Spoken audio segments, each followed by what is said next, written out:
Puji Tuhan, selamat pagi, saya ucapkan selamat datang kembali, selamat beribadah. Meskipun kita dalam kondisi new normal yang Tuhan berkata, tapi kita tetap percaya bahwa Tuhan selalu ada dengan diri kita.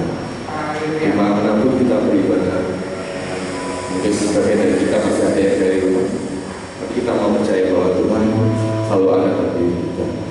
Biar kita tetap mau sukacita di hadapan Tuhan. Amin. Mari saya undang semua jemaat pakai berdiri, kita mau berdoa untuk memulai ibadah hari ini.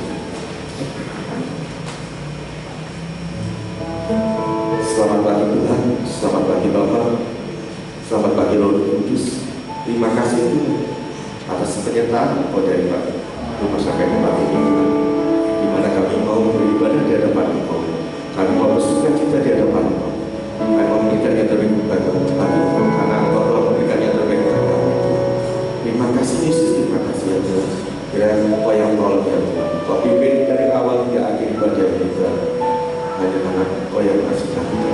Biarlah bukan karena kebiasaan kami, bukan karena keluarga kami, bukan karena pintaran kami, tapi hanya karena kerinduan kami selalu kita dengan Engkau berjaya. Karena kami yakin dan percaya hanya dekat kepada Engkau saja Tuhan, kami mendapatkan ketenangan. Haleluya Yesus, terima kasih. Kami mau memulai ibadah pada pagi hari ini ya Tuhan, hanya di dalam nama Tuhan Yesus Kristus. Haleluya, amin. Kita mau pujikan nyanyi dan bersorak.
Haleluya, kami memuliakan nama Tuhan.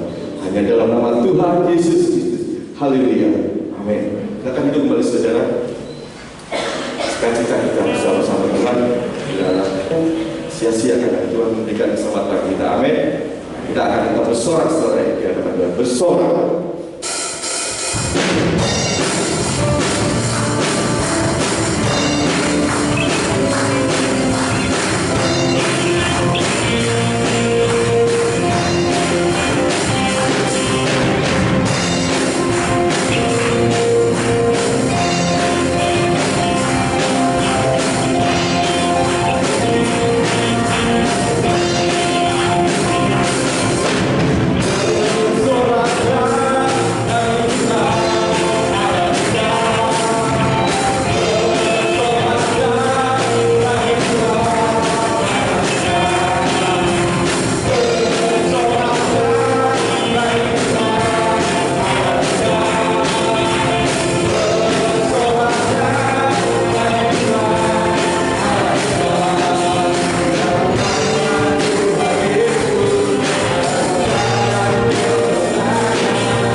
puji muliakan nama Tuhan, dengan puji-pujian kita, sekarang kita mau mempersiapkan persembahan bagi Tuhan.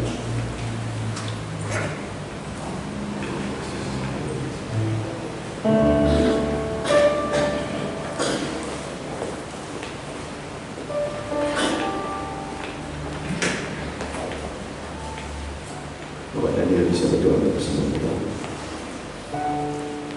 Terima kasih Tuhan Yesus, kami mengucap syukur saat pagi hari ini. Sebentar kami akan melakukan persembahan kami ya Tuhan.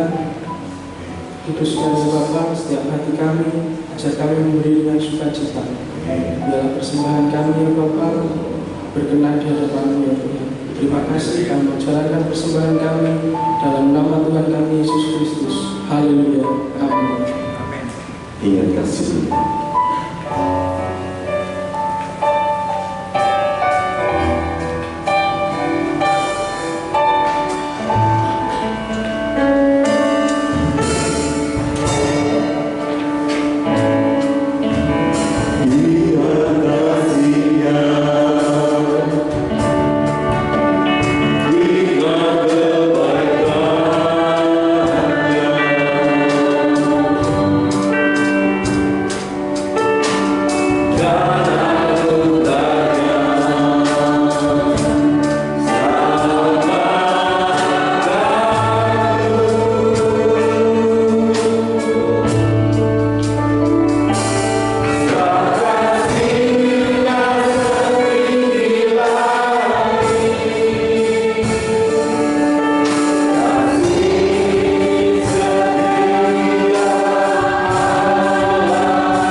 Tuhan, tolonglah kami untuk kami mengerti rencana Tuhan. Dari firman-Mu kami mendapatkan hikmat. Dari firman-Mu Allah Roh Kudus menuntun kami ke dalam seluruh kebenaran. Roh Kudus membawa kami, iman kami menjadi sempurna, melewati keadaan dunia, melewati peperangan dunia, melewati begitu banyak pencobaan dan ujian di dalam dunia ini. Tapi firman membawa kami berkodrat ilahi, memiliki sifat-sifat Tuhan yang begitu mulia, sehingga di kesukaran dunia ini Engkau turut bekerja mendatangkan kebaikan bagi kami, sehingga pada akhirnya kami sebagai gereja Tuhan, kami akan disempurnakan, masuk di dalam rencana Allah, dan pada waktunya kami akan disingkirkan, dan kami akan menyambut kedatangan-Mu yang kedua kali sebagai gereja yang masuk di dalam langit baru, bumi yang baru yang Tuhan sediakan. Pagi hari ini kami mau dengar firman, kami mau merenungkan firman, karena firman itu tajam, lebih tajam dari pedang bermata dua, dan dia akan membersihkan dosa kami, akan membersihkan seluruh pelanggaran kami, supaya kami kedapatan tak bercacat dan tak bercela di hadapan Tuhan. Terima kasih Tuhan Yesus, kami siapkan yang terbaik seluruh hidup kami untuk menyambut firman di dalam nama Tuhan Yesus Kristus. Haleluya. Kita semua yang siap diberkati Tuhan, sama-sama berkata amin. Haleluya. Silakan duduk. Shalom. Selamat pagi. Bagaimana kabarnya? Puji Tuhan, luar biasa dan memberkati kita. Mari kita buka Alkitab kita, saudara. Kita akan belajar kembali di dalam kitab Efesus pasal yang ke-6. Efesus pasal yang ke-6. Kita akan melihat ayat yang ke-13 sampai ayat yang ke-14. Efesus pasal yang ke-6 ayat 13 sampai ayat yang ke-14. Kalau semua sudah dapat, mari kita berdiri, kita akan baca kedua ayat ini bersama-sama. Efesus pasal yang ke-6 ayat 13 sampai ayat yang ke-14. 2 mulai. Sebab itu, ambillah seluruh perlengkapan senjata supaya kamu dapat mengadakan perlawanan pada hari yang jahat itu, dan tetap berdiri sesudah kamu menyelesaikan segala sesuatu. Jadi berdirilah tegak, berikat pinggangkan kebenaran, dan berbaju sirahkan keadilan. Amin. Silakan duduk saudara. Kita sudah belajar 2 minggu yang lalu tentang kuat di dalam Tuhan. Orang yang kuat di dalam Tuhan artinya tinggal di dalam kuasa Tuhan. Apa itu kuasa Tuhan? Kuasa Tuhan adalah firman Tuhan, dan kuasa Tuhan adalah Allah Roh Kudus yang sudah menurunkan firman dan yang akan memimpin orang-orang yang mau hidupnya mentaati firman Tuhan. Maka dikatakan orang itu kuat di dalam Tuhan, memiliki kuasa Tuhan, saudara. Untuk apa kita memiliki kuasa Tuhan, memiliki kekuatan Tuhan? Kita flashback. Yang pertama, kalau sudah perhatikan Efesus 6 ayat yang ke-11 dikatakan, kenakanlah seluruh perlengkapan senjata Allah supaya kamu dapat bertahan melawan tipu muslihat iblis. Saudara, kita ini bisa tahu iblis menipu ketika apa, saudara? Mengenakan seluruh perlengkapan. Saudara nggak mungkin tahu ditipu iblis kalau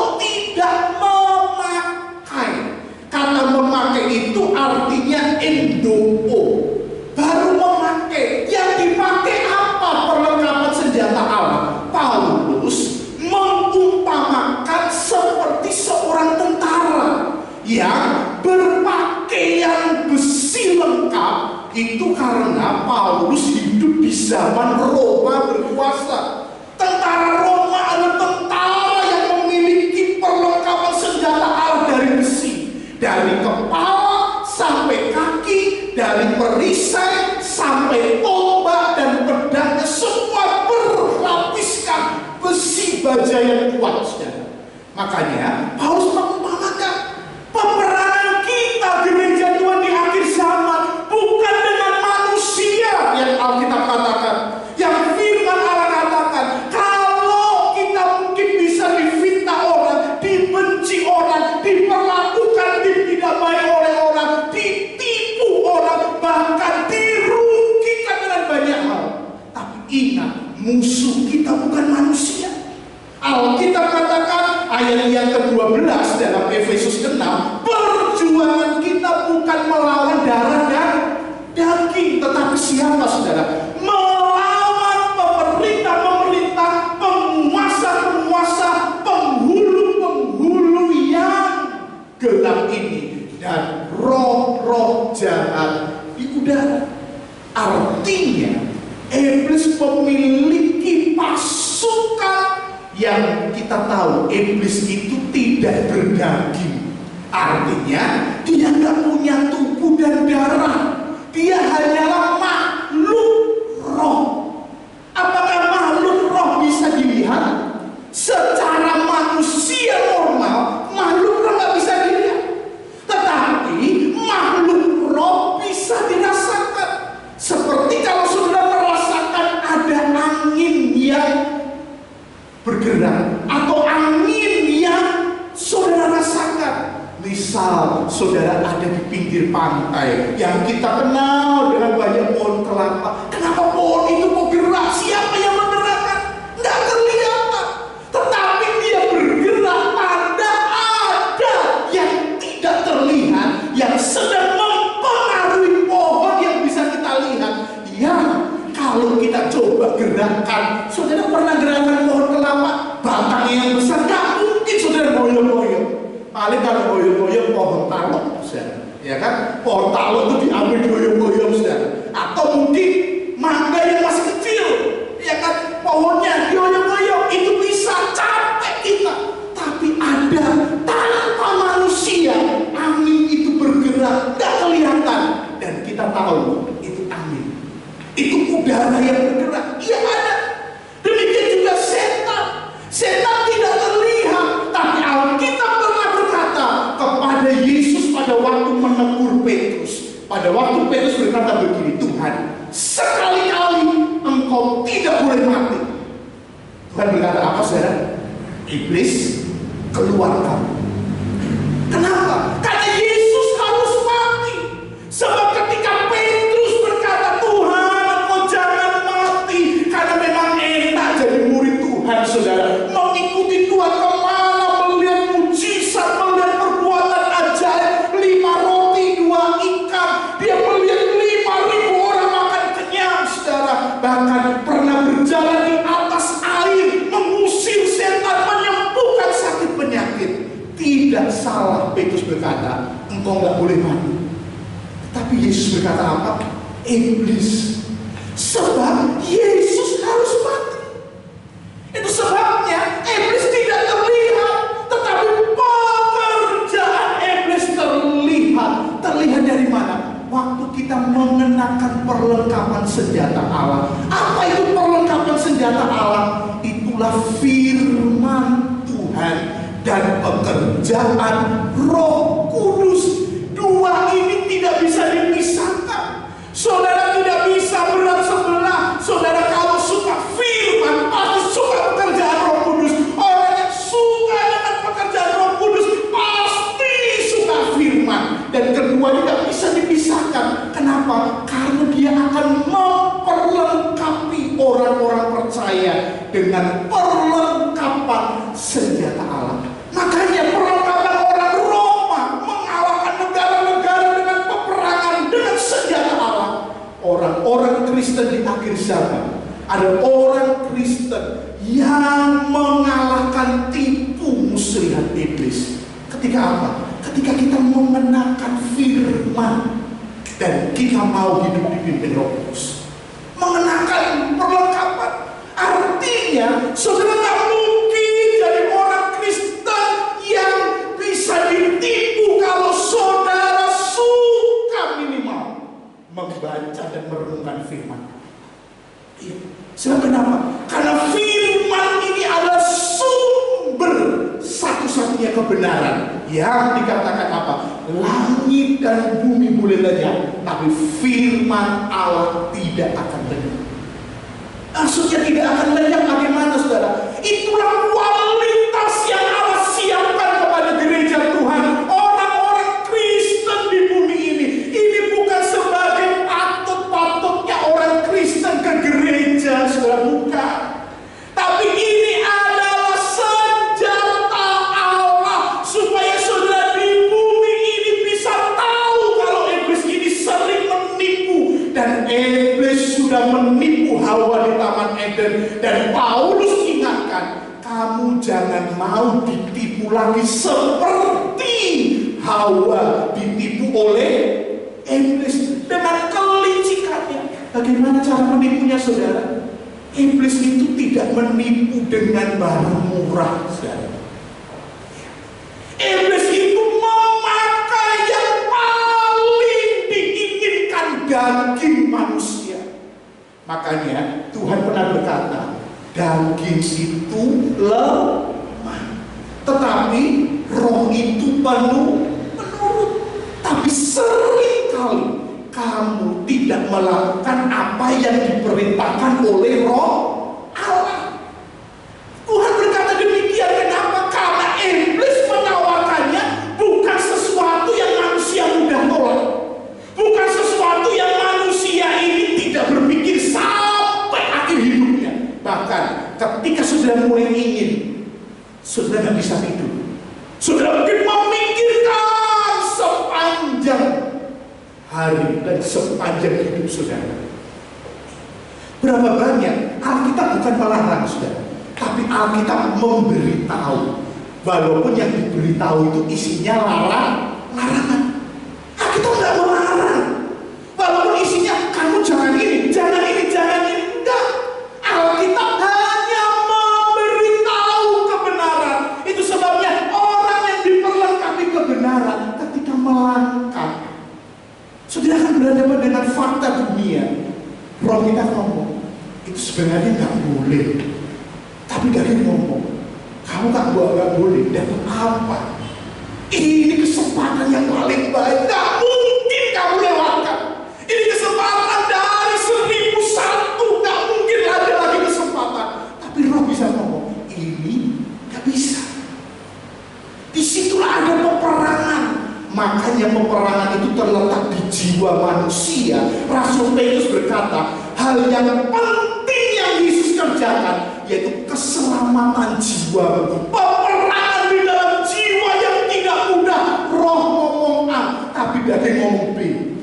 Keputusannya di mana, saudara? Di jiwa. Makanya ketika jiwa tidak kuat, Raja Daud pernah berkata begini, kenapa hai jiwaku, engkau letih, engkau berbeban berat, engkau rasa tidak kuat. Kenapa? Ada kekuatan. Itu peperangan manusia. Hewan, tumbuhan tidak pernah berperang. Saudara pernah lihat tumbuhan sebaik apapun ketika ditebang, tiba-tiba yang menebang mungkin rasakan yang lain? Enggak. Dia sudah pasrah, dia tidak apa-apa. Dia mau dirawat tidak apa-apa, dia mau dimandikan juga tidak apa-apa. Dia tidak punya yang lain. Demikian juga hewan. Saudara yang suka RW, ya kan?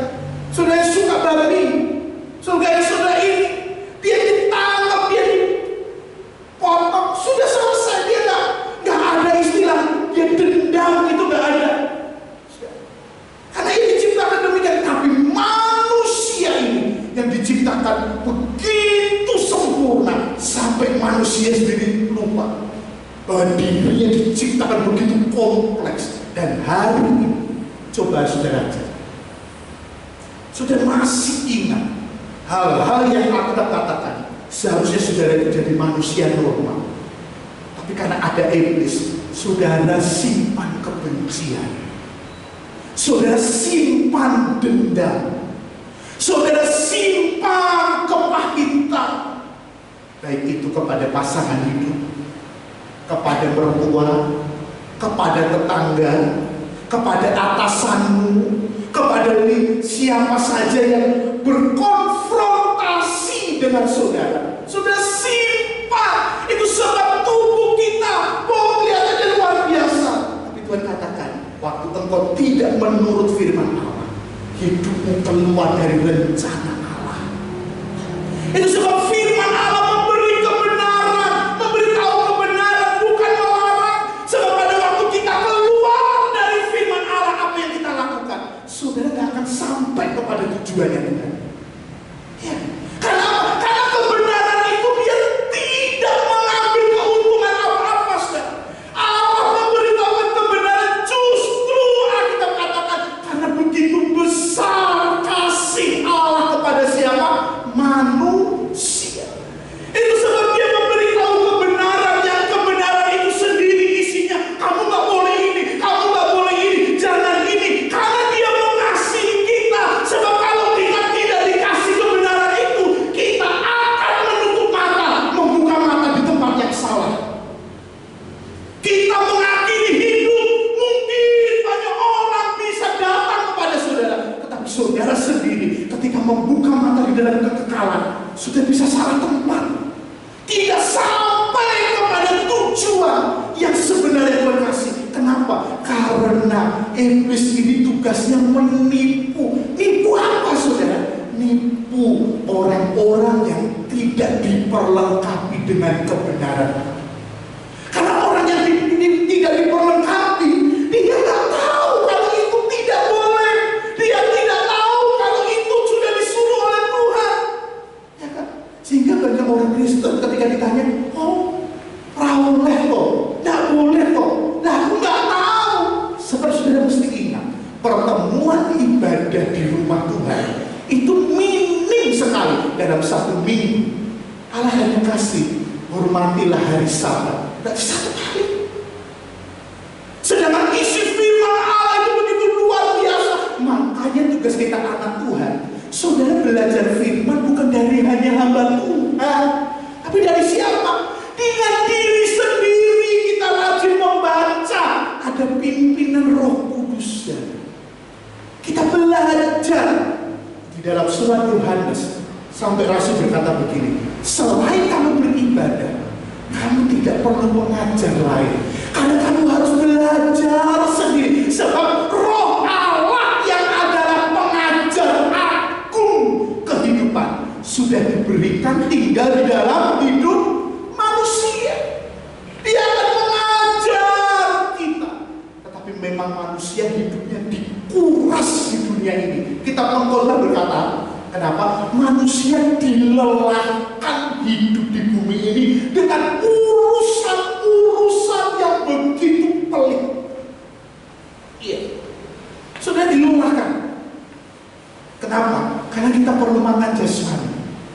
Orang makan jasmani itu tidak ada yang gratis di bumi ini. Sudah harus bekerja. Belum sudah punya keinginan jasmani. Bohong, manusia tidak punya keinginan. Untuk itu kadang kita punya kepentingan jasmani untuk makan, punya keinginan yang di dalam itu keinginan banyak sekali. Anak yang sekolah, aku pengen sekolah, pengen bekerja, aku pengen bekerja untuk apa? Supaya aku pengen punya uang bergaji sedemikian, supaya dengan uang itu apa? Aku pengen membeli ini, ya kan? Yang wanita, aku pengen membeli pakaian yang pakai begini. Belum pakaiannya saja, aksesorisnya belum, banyak sekali. Yang laki-laki apa? Aku pengen kalau dia mau olahragawan, hari ini terkenal dengan sepeda. Waduh, aku pengen punya sepeda yang demikian. Aku pengen punya ini, pengen ini. Kalau sudah kebutuhan primer, aku pengen punya rumah, aku pengen punya perlengkapan begitu banyak. Tetapi Alkitab sudah kasih tahu, Allahku akan mencukupi segala kebutuhanku. Kebutuhan apa yang paling penting yang dijamin Alkitab? Asal ada makanan dan pakaian, cukuplah Sudah. Tapi apa sudah merasa cukup? Hanya punya makanan dan pakaian, tidak ingin punya keinginan yang lain. Kalau orang bisa menyalipkan keinginan yang lain, berarti Allah punya rencana khusus. Seperti Paulus ngomong begini, semuanya yang diinginkan manusia ini semua. Dia ngomong begini, itu anggap sampah, karena mengenal Yesus itu lebih dari segalanya. Karena dia dikhususkan Tuhan melayani, memberitakan Injil dari kota, dari negara, sampai benua. Perjalanan Paulus itu paling banyak. Gak salah, Alkitab mencatat 13 kitab di antara 27 kitab di Perjanjian Baru. Sebenarnya 14. Karena kitab Ibrani menjadi polemik. Belum tentu Paulus, tapi kalau dengan tulisannya, itu Paulus tulisannya. Artinya kenapa dibikin polemik? Allah membuat Paulus gak sombong. Kalau dia 14 kitab, berarti memang Perjanjian Baru itu tokoh selain Yesus yang paling hebat adalah Paulus, seorang rasul yang dia bisa melakukan apa saja, walaupun dihina, walaupun dihukum, walaupun dicabut demikian, dia tidak pernah kendor, tetap semangat melayani Yesus. Untuk apa? Supaya banyak orang mendengar Injil. Dan dia berkata, kalau aku sudah memberitakan Injil, terserah Roh Kudus yang akan bekerja. Kenapa? Karena Paulus ada, aku tidak bisa menyelamatkan, tapi aku yang sudah selamat, aku tidak biarkan sesamaku manusia dia diinjak oleh dosa, dia tidak pernah mendengar firman, sehingga dia mati di dalam penyesalan sebelum mendengar firman. Bukankah itu perjalanan yang mulia, saudara? Kita aja sama orang yang membenci kita, jujur, mantelnya sama hati kita. Kita kalau pakai bahasa, gak selalu berkosong kamu. Tapi kalau kita sering ikut Tuhan, justru kasih Allah itu akan merubah. Mungkin orang yang paling kita benci bisa menjadi orang yang paling kita akan sebut di dalam doa supaya diselamatkan oleh Tuhan. Apalagi sesama kita yang belum percaya kepada Tuhan, saudara. Mata kita penuh dengan kasih Tuhan.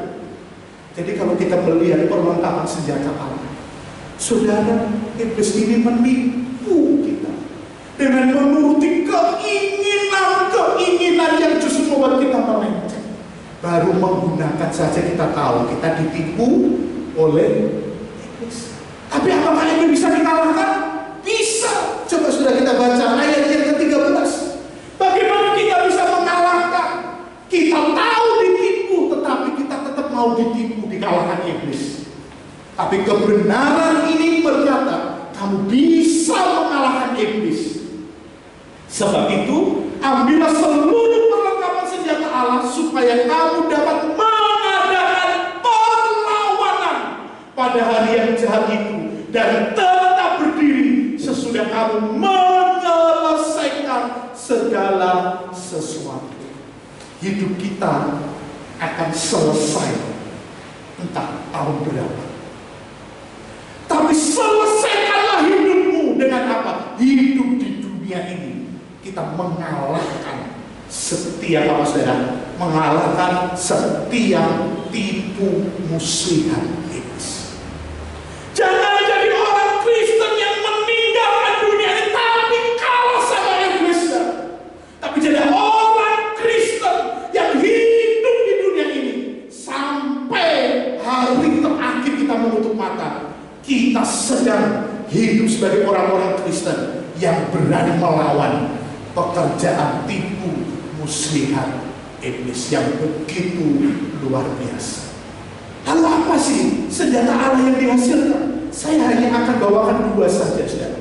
Ada 6 dari pekerjaan firman dan Roh Kudus yang mau kita lakukan. Itu menghasilkan perlengkapan senjata rohani yang begitu luar biasa. Yang pertama di ayat 14 dikatakan, Efesus 6 ayat 14. Jadi berdirilah tegak dan berikat pinggangkan kebenaran. Dan senjata pertama pada waktu kita menggunakan firman Allah, kita melakukan firman Allah. Orang yang melakukan firman Allah akan memiliki hasil. Apa hasilnya? Diperlengkapi oleh Tuhan sendiri. Sehingga dia apa? Dia berikat pinggangkan kebenaran. Sebab baju perang itu seperti Saul memiliki baju perang dari besi, tapi bentuknya seperti daster atau jubah. Dan itu perlu ada ikat pinggang antara pinggang ke bawah itu supaya kaki kita leluasa. Tetapi pinggang ke atas itu didesain tidak boleh longgar. Maka saudara lihat baju-baju orang-orang yang berperang, maka dari ini sampai ke pinggang itu rata-rata press body, saudara. Karena supaya tangan, supaya ini dia bisa bergerak, dan kaki tidak boleh press, karena kaki ini harus ke depan, ke belakang, ke samping, kiri, ke kanan, mungkin serong ke sana, ke barat daya, timur laut, mungkin ke tenggara, saudara, supaya dia bisa leluasa. Bayangkan kalau badan dan dipras, saudara, ya kan? Maka saudara seperti orang kalau saudara waktu kemarin Natal ada yang pakai bis kapan tuh saudara jalannya kan nggak bisa imik-imik karena dipres. Tapi enggak, tapi itu terbuka lebar, tapi ada ikat pinggangnya yang memisahkan supaya ke bawahnya lebar, tapi ke atasnya dia pas. Sudah bisa lihat firman Allah begitu luar biasa. Sehingga orang-orang Kristen yang melakukan firman Allah, tujuannya bukan dipuji orang, tujuannya bukan tidak, oh dia orang Kristen yang hebat, tapi tujuan melakukan firman supaya firman itu memperlengkapi kita. Sehingga apa? Orang Kristen itu memiliki ikat pinggang kebenaran. Sudah baca Yesaya 11 ayat yang kelima. Yesaya 11 ayat yang kelima.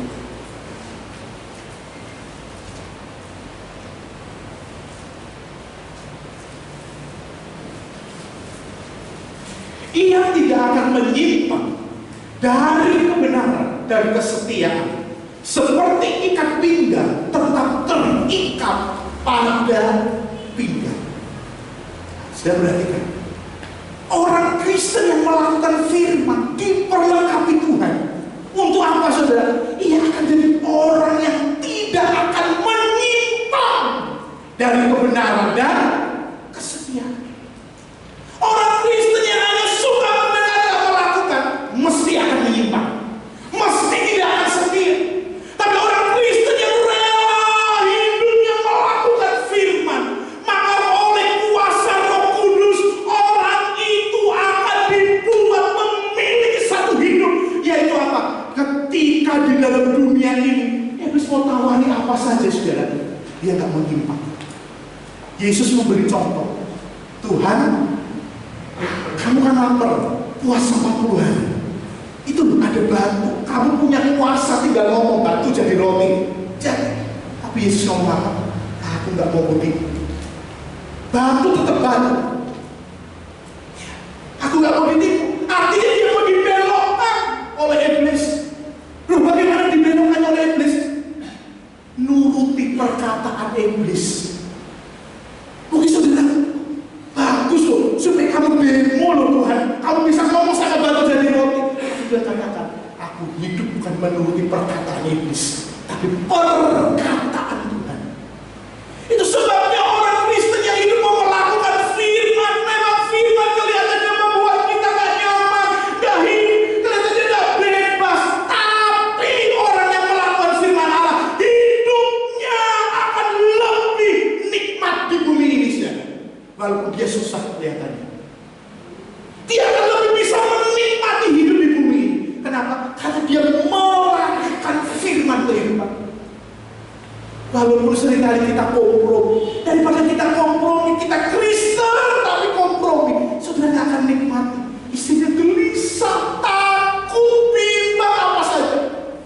Tapi orang yang menuruti firman, walaupun firman itu seringkali membawa kita dalam keadaan yang tidak enak, tetapi justru menikmati hidup. Dia menikmati hidup. Dia jadi orang Kristen yang semakin kuat, imannya semakin dipercaya oleh Tuhan. Kenapa? Karena orang beriman itu diuji dalam waktu itu. Ya, tanpa kita sadar, setiap hidup kita, setiap mengambil keputusan, di situ Allah melihat setiap keputusan yang diambil oleh orang Kristen. Kamu mau melakukan apa? Kamu mau melakukan apa? Sebab firman itu tidak bisa katakan, dia bukan katakan, kamu ini. Dia hanya begitu di dalam roh. Tetapi keputusan ada di jiwa. Roh itu buruk. Roh itu gak akan ngomong yang jelek. Percayalah, firman Allah gak akan pernah ngomong yang jelek. Roh gak akan yang ngomong yang jelek. Yang ngomong yang jelek itu siapa? Iblis. Dia cuma ngomong begini, Hawa, itu cuma buah biasa, gak apa-apa. Sebab Tuhan melarang kamu makan, karena nanti kamu akan jadi sama seperti Tuhan. Kesayangan Tuhan. Coba kamu akan jadi sama seperti Tuhan. Ketika dia makan, apakah jadi seperti Tuhan, saudara?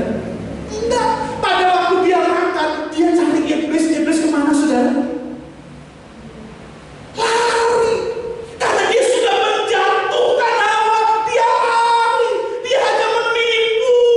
Tapi kalau orang yang ditipu ini sudah pakai firman, seperti Yesus berkata, firman Allah berkata begini, aku akan taat sama Tuhan, maka iblis lari. Tapi kalau kita nggak punya sumber dari firman Allah, kita bingung, kita bimbang, kita cari pendapat orang, tapi nggak cari Tuhan, nggak cari firman Allah, saudara nggak akan temu kebenaran. Makanya dalam hidup ini, saudara, hidup kita bukan ditentukan oleh orang lain, ditentukan oleh keputusan dirimu sendiri. Salah siapa, ikuti nurut pendapat orang, salah sendiri. Tapi kalau kita ikut Tuhan, maka Tuhan berkata, rancanganku adalah rancangan yang penuh dengan hari depan yang berharapan. Penuh pengharapan, tidak menyimpang. Coba kita lihat Lukas 12 ayat 35.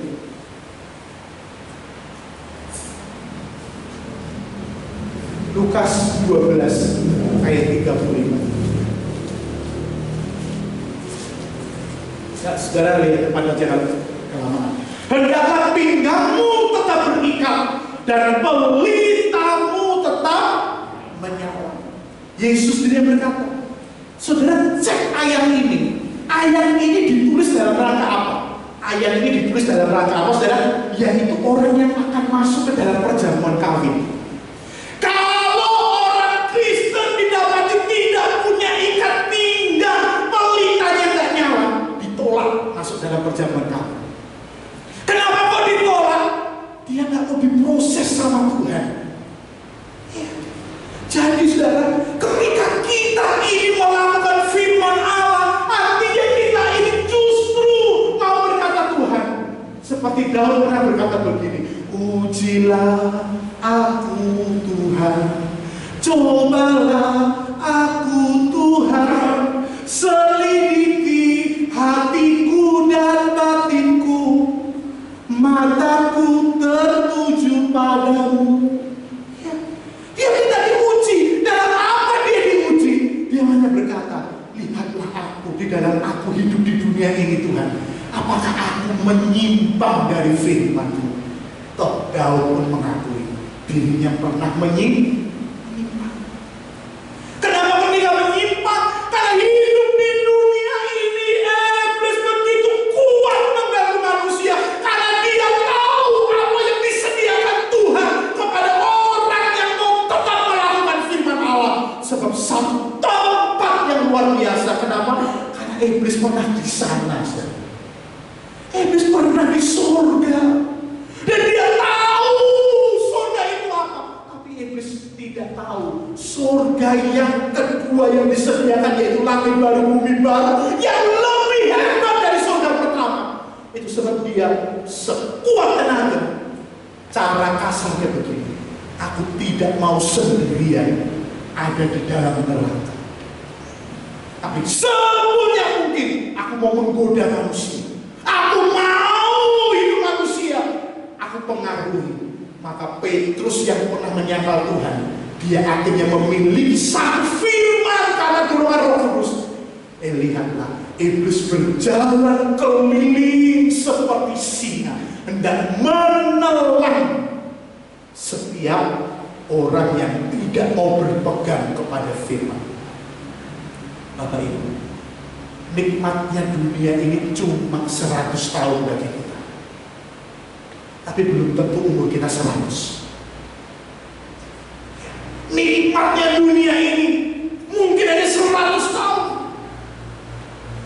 Tetapi Tuhan berkata begini, carilah dulu kerajaan Allah dan kebenaran, maka sisanya seumur hidupmu di dunia ini aku akan menjagai, akan mencukupi, akan menyertai, akan menolong hidup kamu. Tapi hiduplah di dalam kebenaran. Itu isi Injil. Injil bukan berisi ayo kompromi dengan dunia ini, nanti kalau mau mati baru bertobat. Pertanyaannya, siapa orang yang tahu mau mati? Gak ada yang tahu. Belum tentu orang yang sakit-sakitan itu mati, saudara. Belum tentu orang yang sudah di ICU itu akan mati. Belum. Kita nggak tahu. Makanya kita siap-siap jadi orang Kristen yang melakukan firman. Sebab orang yang melakukan firman, dia akan punya tanda. Firman itu akan memperlengkapi dia. Dia nggak akan mudah menyimpang dari kebenaran dan kesetiaan daripada Tuhan Yesus. Amsal pasal 19 ayat 22. Amsal pasal 19 ayat yang ke-22. Saya kira mungkin hanya satu, saudara. Dua nggak cukup waktunya ya. Satu dulu. Ada 6 senjata Allah yang luar biasa. Amsal 19 ayat 22. Dan ketemu? Sifat yang diinginkan pada seseorang ialah kesetiaan. Lebih baik orang miskin daripada seorang. Alkitab katakan sifat yang diinginkan seseorang. Orang itu pengen punya sahabat, orang yang apa, saudara? Setia. Iya. Saudara pengen punya orang kepercayaan, orang yang setia, atau orang yang musuh dalam selimut? Musuh dalam selimut itu nggak kelihatan. Iya. Artinya apa? Dia baik di permukaan, tapi di dalamnya dia jahat. Orang Kristen yang punya sifat-sifat demikian, sudah pasti dia tidak taat sama firman. Sebab kalau dia taat sama firman, firman akan memperlengkapi dirinya, gak akan menyimpang. Ya, gak akan menyimpang. Makanya orang-orang Kristen berhadapan dengan masalah, dia dengan keras darah. Di situ Tuhan sedang melihat kualitas nyumbang itu Tuhan bagi kita. Kita tuh keras dengan sesama saudara sifat, bisa diizinkan kita harus bersenggolan. Tapi waktu bersenggolan, apa yang terjadi? Sudah marah, mau pahit, mau demikian, sudah diizinkan antara suami istri keras. Tapi apakah yang keluar firman? Kalau yang keluar firman isinya pengampunan, memaafkan. Tapi kalau isinya tidak ada firman, suami dan istri ketika keras, Tuhan paling benci dengan namanya perceraian. Diizinkan itu terjadi. Di zaman sekarang begitu banyak hal yang luar biasa. Tapi Tuhan ingin lihat apa yang terjadi. Apakah kamu semakin diperlengkapi? Kita jangan-jangan bisa ditipu, saudara. Untuk sekian tahun kita jadi orang Kristen, tapi pada waktu terjadi keras, lalu terjadi masalah ujian, tiba-tiba yang terjadi bukan kesetiaan, bukan kebenaran, tapi yang terjadi justru yang benar. Itu sebabnya hidup ini nggak mudah, tapi asal kita mau setia kepada Tuhan, walaupun tidak ada yang mudah, tapi Tuhan memberi kekuatan di saat kita tidak berdaya. Dialah yang memberi kekuatan baru kepada yang letih, lesu, dan berbeban berat. firman Allah mau mengajar kita. Terima kasih Tuhan. Jangan cepat menyerah, saudara. Setiap kita pasti mengalami, saya sendiri harus mengalami, kita semua yang namanya manusia, dia semuanya hidup di bumi, gak mungkin gak akan diuji dengan kehidupan ini. Tetapi Tuhan mendapatkan gereja Tuhan. Ketika dia diuji, seperti Ayub, ketika aku diuji, aku akan keluar seperti emas yang hidup. Sakit, menyakitkan, menjijikkan, sampai istrinya berkata, udah selesai, yuk kita gak usah terus baik-baikan aja, kamu kutuki Tuhanmu lalu kamu mati. Begitu berat Ayub ini kalau kita lakukan. Kita mungkin belum seperti Ayub. Saudara mungkin baru dikecewakan, gak dianggap, dan itu penting harus dialami kita. Kita penting ketika kita harus dikecewakan orang. Kita penting harus mengalami seolah-olah kamu tidak dianggap orang, kamu diremehkan orang, kamu demikian. Tapi untuk itu Tuhan melihat apa yang terjadi pada waktu kamu diremehkan, kamu tidak dianggap, dikecilkan orang. Bagaimana kamu menyikapi itu? Itulah kekristenan yang sesungguhnya di dalam dunia ini. Kita menikmati prosesnya firman dan Roh Kudus. Filipi 2 ayat 22. Sebentar lagi saya akan akhiri. Kamu tahu bahwa kesetiaannya telah teruji. Untuk mendapatkan kesetiaan, Paulus katakan dia itu teruji, dan bahwa ia telah menolong aku dalam pelayanan Injil sama seperti seorang anak menolong bapaknya. Jadi orang Kristen bukan sekadar menuju puncak, tetapi diuji bagaimana sikap firman yang sesungguhnya yang tinggal di dalam hidup kita. Kalau orang kasih ilustrasi gambarnya begini, di dalam gelas yang isinya Coca-Cola, tetapi kita nggak tahu karena tertutup gelas. Maka untuk tahu gelas itu isi Coca-Cola, gelas itu harus digoncang dengan satu goncangan. Ada satu perjalanan yang tidak nyaman untuk melihat keluar apa yang keluar dari gelas itu. Begitu dia goncang, mungkin tersandung, terjatuh, baru gelasnya goncang, baru keluar. Oh, isinya Coca-Cola. Anak Tuhan, orang tahu dia orang Kristen, tetapi harus diizinkan, digoncang dalam perjalanannya. Begitu digoncang, yang keluar orang yang misuk, orang yang sangar. Berarti isi, walaupun Kristus, tapi isi di dalamnya bukan dari Kristus. Harus digoncang untuk tahu apa isinya. Memang dia orang Kristen, tapi untuk tahu apa kualitas orang Kristen itu, dia digoncang dalam perjalanan itu. Dalam perjalanan ketika digoncang, siapa orang yang digoncang yang tidak sakit? Alkitab berkata, apabila ia jatuh, tidak akan tergeletak, sebab tangannya akan mengangkat lagi. Artinya Tuhan izinkan goncangan itu supaya orang dunia bisa lihat bahwa orang Kristen ini meskipun disakiti tapi masih terus bisa mengaku. Dia ngaku, tetapi pengakuannya ini dia bawa sama Tuhan. Aku sebenarnya gak kuat Tuhan, aku sebenarnya gak mampu Tuhan, tapi aku mau dibentuk oleh Engkau, aku mau dipimpin oleh Engkau, aku mau dipakai oleh Engkau. Maka yang keluar ada pimpinan dari Roh Kudus sendiri, sehingga dia punya isi yang luar biasa. Setiap kita waktu digoncang, tak mudah. Motor kita disenggol saja, kita penterangi, kiannya loh, lagi ini loh. Iya, tak mudah saudara. Seiring waktu, perlengkapan senjata ini peperangannya lawan setan. Setan mau goncang apa saja, oh tak ambil ini, oh tak ambil ini, oh tak ambil ini, digoncang. Orang Kristen diperlengkapi dengan senjata. Daud berkata, Tuhan jangan ambil rohmu dalam.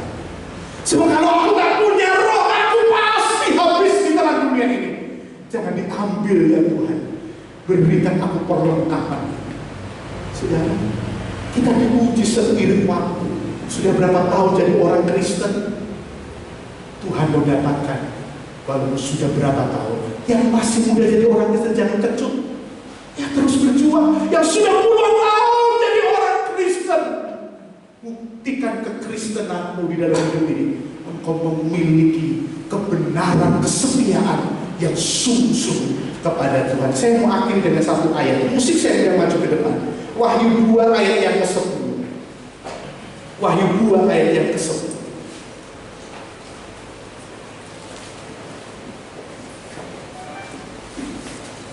Wahyu 2 ayat yang ke-10.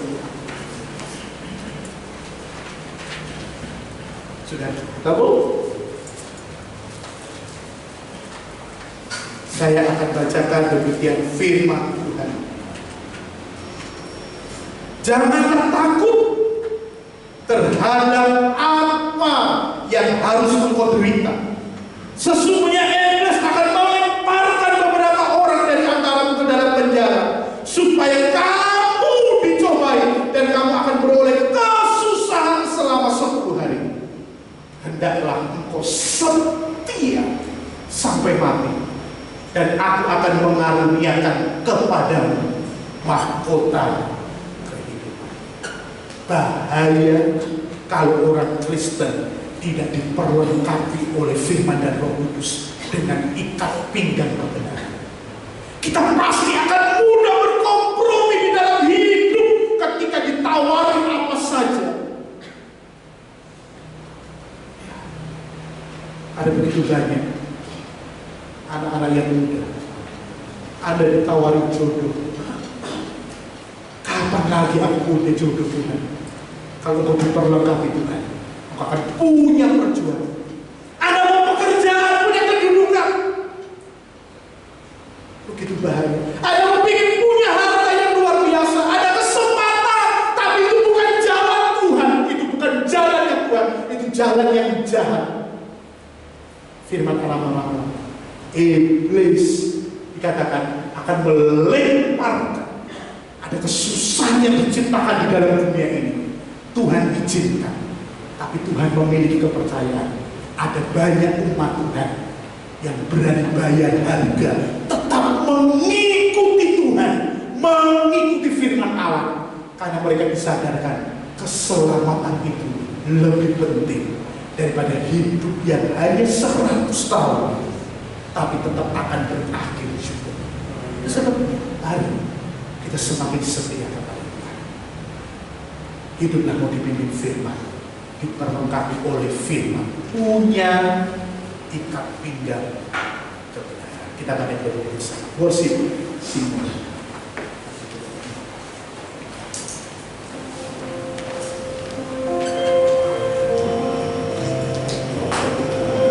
Hatiku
firman berkata, Yesus adalah terang dunia. Orang yang tinggal di dalam Yesus Kristus tidak ada di dalam gelap, tetapi ada di dalam terang Kristus yang akan menerangi hidupnya. Terima kasih Tuhan Yesus. Terima kasih. Perlengkapi jemaat semakin kuat, semakin berkenan, semakin beriman, bahkan semakin tidak bercacat celah di hadapan Tuhan. Iman mereka akan disempurnakan melewati kesusahan dunia yang kami jalani. Tapi kami tidak takut, sebab Allah sendiri yang menyertai dalam perjalanan hidup kami. Rumah tangga demi rumah tangga dilawat Tuhan.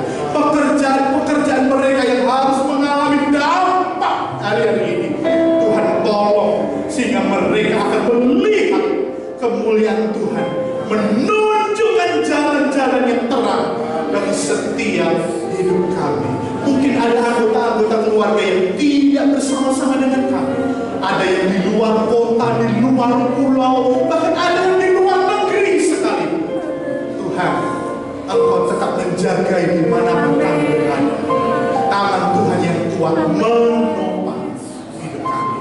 Kami terima firman yang luar biasa. Di dalam nama Tuhan Yesus Kristus, kita semua yang diberkati Tuhan, bersama-sama kita berkata, amin. Puji Tuhan, kita telah mendengar firman Tuhan yang menguatkan bagi kita dengan senjata Allah kita akan mengalahkannya. Tipu iblis. Baiklah saudara, kita mau mempersiapkan sobat kita. Kita mau angkat amplop kita. Bapak Andri. Haleluya Yesus, terima kasih Tuhan, kami ucap syukur Tuhan. Kami telah diberikan kesempatan Tuhan untuk kami mendengarkan firman Tuhan. Kami ucap syukur Tuhan. Tuhan, sebentar kami memberikan persembahan Tuhan. Sucikan dan kuduskan persembahan kami Tuhan. Berikan persembahan kami Tuhan, boleh layak di hadapan Tuhan. Kami memberikan persembahan kami hanya dalam nama Tuhan Yesus Kristus. Haleluya, amin. Tuhan yang memberi kemenangan bersama kita di dalam kita.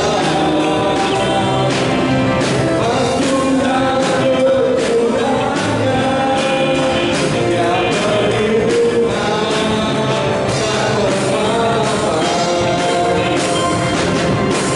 Tuhan yang memberi kemenangan bersama kita di dalam kita. Masuklah kemuliaannya yang perlindungan dan keselamatan. Tuhan yang memberi kemenangan bersama kita di dalam kita.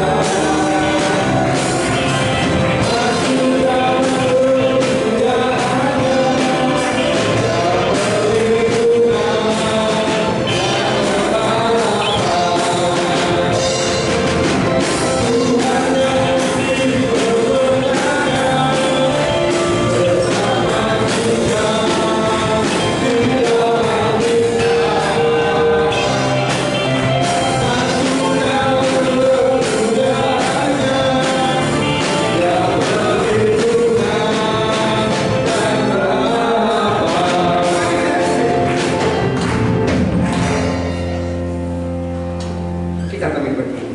Terima kasih Tuhan, Engkau sudah pimpin dan berkati ibadah kami pada pagi hari ini. Kami sudah memuji Tuhan dengan sukacita. Kami boleh mendengar kebenaran firman-Mu dan kami boleh menyembah Engkau. Sebab itu Tuhan, kami yang datang, kami pulang dengan membawa berkat, kekuatan yang daripada Tuhan. Dari hari kepada hari sampai Maranatha Engkau datang kembali untuk menyambut kami masuk ke dalam kemuliaan-Nya kekal selama-lamanya. Terima kasih Tuhan, terima kasih. Engkau berkati semua yang sudah datang, yang berulang tahun sepanjang minggu ini. Engkau juga berkati. Terpujilah nama-Mu. Sekarang saudara-saudaraku yang saya kasihi, marilah kita mau pulang ke rumah kita masing-masing dengan selamat, dengan membawa segala berkat, rahmat, damai dan sejahtera daripada Allah Bapa, kasih sayang daripada Tuhan Yesus Kristus, serta pimpinan, tuntunan dan urapan Roh Kudus menyertai kita semua mulai sekarang ini sampai Maranatha